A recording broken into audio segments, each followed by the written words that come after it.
ఒక్కసారి రుజువైంది. మొన్న కర్ణాటకలో, నిన్న హిమాచల్ ప్రదేశ్లో, నేడు తెలంగాణలో కాంగ్రెస్ ఎక్కడ ఉంటే అక్కడ ఆర్థిక సంక్షోభం ఏర్పడుతుంది. తెలంగాణ ఏర్పడ్డ రోజు తెలంగాణ పునర్విభజన చట్టం ప్రకారం తెలంగాణలోని 10 జిల్లాల్లో 9 జిల్లాలు వెనుకబడినటువంటి జిల్లాలు స్వయంగా కేంద్ర ప్రభుత్వం గుర్తించింది. ఈ 9 వెనుకబడిన జిల్లాలకు కూడా అభివృద్ధి కోసమని ప్రత్యేకంగా నిధులు కేటాయించాలని చెప్పి కూడా రీఆర్గనైజేషన్ యాక్ట్ చెప్పింది. అటువంటి తెలంగాణ రాష్ట్రం 10 ఏళ్లలో దేశంలోనే నెంబర్ 1 పర్ క్యాపిటా దిశగా ప్రయాణం సాగించి అభివృద్ధి పదంలో ఎంతో ముందుకు దూసుకెళ్ళడం జరిగింది. కానీ దురదృష్టకరమైనటువంటి విషయం ఏంటంటే అదే తెలంగాణ ఈరోజు మార్పు మార్పు అని చెప్పి ప్రజలు ఆశపడి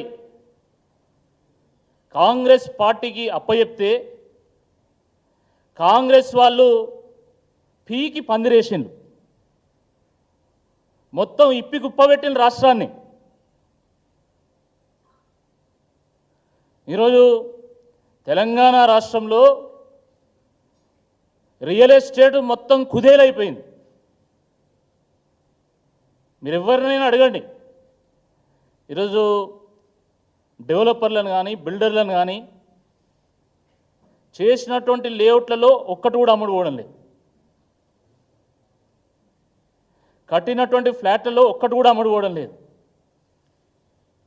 చిన్న చిన్న వాళ్ళు 5 కోట్లు 10 కోట్లు పెడితే పెద్దవాళ్ళు 100-200 కోట్లు పెట్టి ఈరోజు ఒక్క ప్లాట్ అమ్ముడు పోయినా చాలు అనే స్థాయికి ఈరోజు చేరుకున్నాం. అంత దయనీయమైనటువంటి ఒక పరిస్థితుల్లో ఈరోజు రియల్ ఎస్టేట్ రంగం ఉన్నది. ఇది వాస్తవమా కాదా ఒకసారి మీరు ఆలోచించండి. ఎక్కడికి పోయినా హైదరాబాద్లో ఈరోజు టూలెట్లు దర్శనమిస్తూ ఉన్నాయి.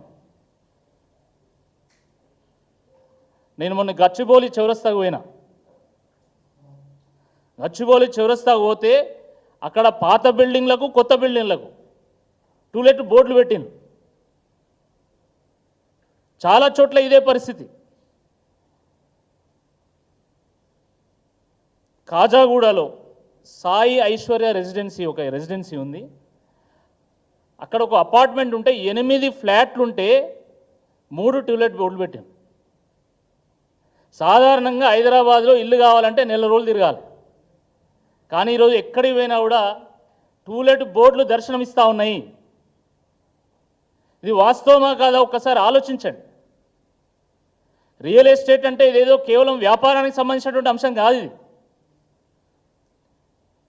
ఎన్నో వ్యాపారాలు రియల్ ఎస్టేట్తోని కన్స్ట్రక్షన్తో ముడిపడినటువంటి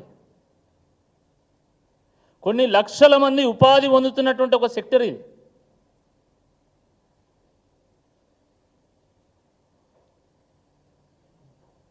కేవలం రియల్ ఎస్టేట్ కన్స్ట్రక్షనే కాదు, ఈరోజు టెక్స్టైల్ ఇండస్ట్రీ మొత్తం కుంటుపడింది.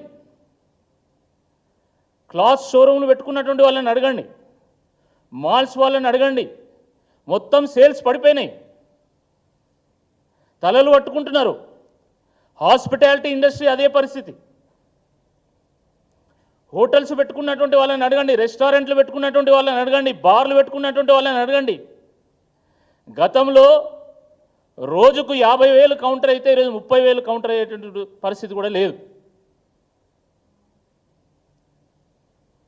టూరిజం ఇండస్ట్రీ కుదేలవుతూ ఉన్నది. మార్కెట్లో ఈరోజు మనీ సర్క్యులేషన్ లేదు, రొటేషన్ లేదు, ఎక్కడ ఇన్వెస్ట్మెంట్స్ అక్కడ ఆగిపోయినాయి. ఇది వాస్తవమా కాదు ఒక్కసారి మీరు ఆలోచించండి. దాని ఫలితంగా ప్రభుత్వము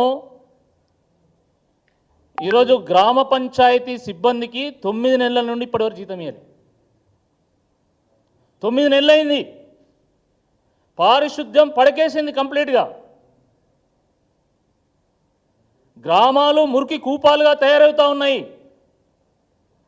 కేవలం వాళ్ళకి జీతాలు చెల్లించకపోవడం కాదు, గ్రామ పంచాయతీ నిర్వహిస్తున్నటువంటి ట్రాక్టర్లకు కనీసం డీజిల్ డబ్బులు ఇచ్చేటువంటి పరిస్థితి కూడా లేదు. డీజిల్కి డబ్బులు లేవు. ఎక్కడన్నా చిన్నగా పైపు లీకేజ్ అయితే దాన్ని సరి చేయడానికి కూడా డబ్బులు లేవు. బ్లీచింగ్ పౌడర్కు డబ్బులు లేవు. విద్యుత్ దీపాలు కొత్తవి పెడదామంటే పెట్టలేనటువంటి పరిస్థితి గ్రామాలలో.